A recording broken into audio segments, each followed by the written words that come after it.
ભાઈઓને મારા સહિત આખું ગુજરાત સલામ કરશે અને ક્યાંય સંવિધાનના સોગંદ ખાય રાજકીય ઈશારે અમારી નવી પેઢી એને દારૂ અને ડ્રગ્સના નશામાં ધકેલવાનું જે લોકોએ પાપ કર્યું છે ને, આવા બધાયના પટ્ટા મારું ગુજરાત ઉતારી નાખે.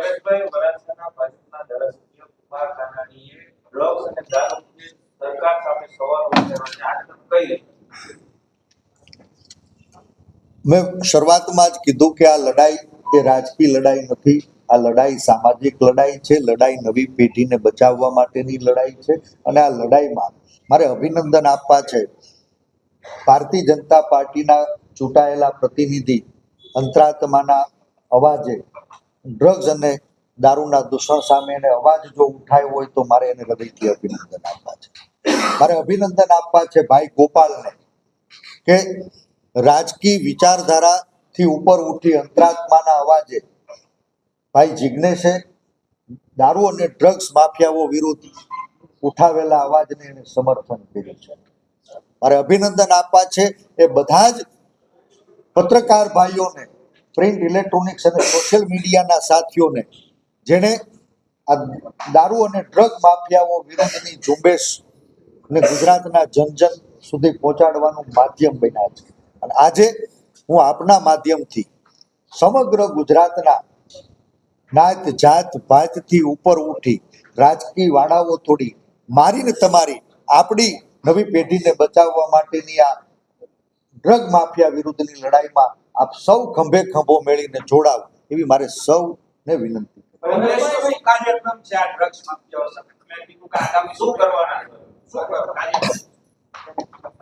ગુજરાત પ્રદેશ કોંગ્રેસ સમિતિની જન આક્રોશ યાત્રા બીજા તબક્કામાં ચાલી રહી છે.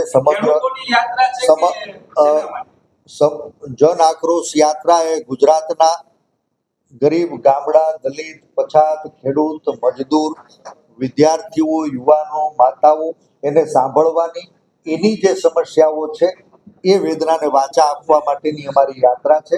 અને અમે આ યાત્રામાં જે ગુજરાતના લોકો દ્વારા અમારી સામે પ્રશ્નો ઊભા થયા, એ ખેડૂતોની ઉપર આફત આવી તો કોંગ્રેસ પક્ષે ખેડૂતોને યોગ્ય વળતર મળે એના માટેની વાત બુલંદ બનાવી અને કોંગ્રેસ પક્ષે જ્યારે આ લડાઈ આક્રમકતાથી આગળ ધપાવી તો ખેડૂત વિરોધી ભારતીય જનતા પાર્ટીની સરકારે વીઘે 50,000 રૂપિયા જેટલો ખેડૂતને ખર્ચ સહિત નુકસાન ગયું હતું અને વીઘે 3520 રૂપિયા પકડાયા.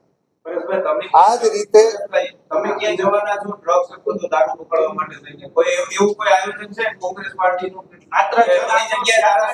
હું પત્રકાર મિત્રોને પૂછું છું, આ દેશ સંવિધાનથી ચાલે છે ને સંવિધાનમાં ગુજરાતના વતની તરીકે હું ટેક્સ ચૂકવું છું, એ ટેક્સથી પોલીસને પગાર મળે છે અને પોલીસની સીધી જવાબદારી છે કે એ કાયદાનું પાલન કરાવે, કાયદાનું ભંગ કરનારાને સજા અપાવે.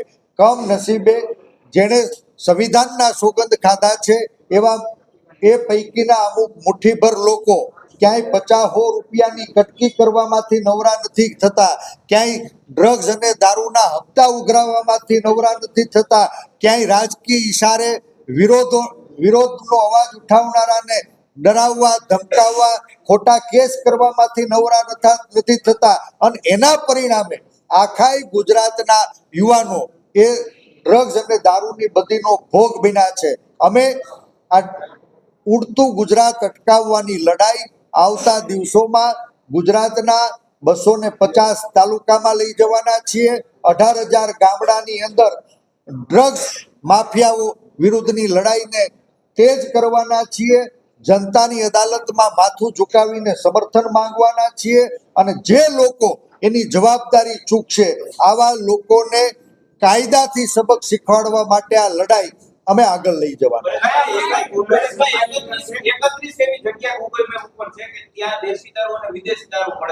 આ પ્રકારના ગૂગલ મેપ ઉપર લોકેશન છે.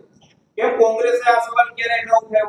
કેમ ક્યારે આ અંગે વિરોધ ન કર્યો? તમારે કોંગ્રેસના કાર્યકરો કેમ જતા નથી? આવું બધું થાય છે. પોલીસ ઉપર આરોપ મૂકો છો કે પોલીસ કઈ કરતી નથી.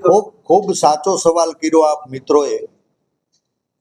કોંગ્રેસ પક્ષનો કાર્યકર્તા, જાગૃત જનતા અને સકારાત્મક મીડિયા સાથે મળે તો આ બધીને જરૂર રોકી શકે.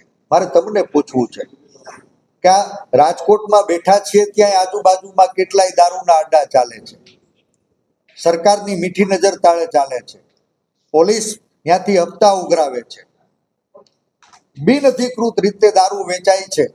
હું તમે જો એકલા જઈને બેસીએ ને તો ચોર કોટવાલને દંડે એ રીતે એ માલના તમને જ માલિક બનાવીને જેલમાં પૂરી દેશે.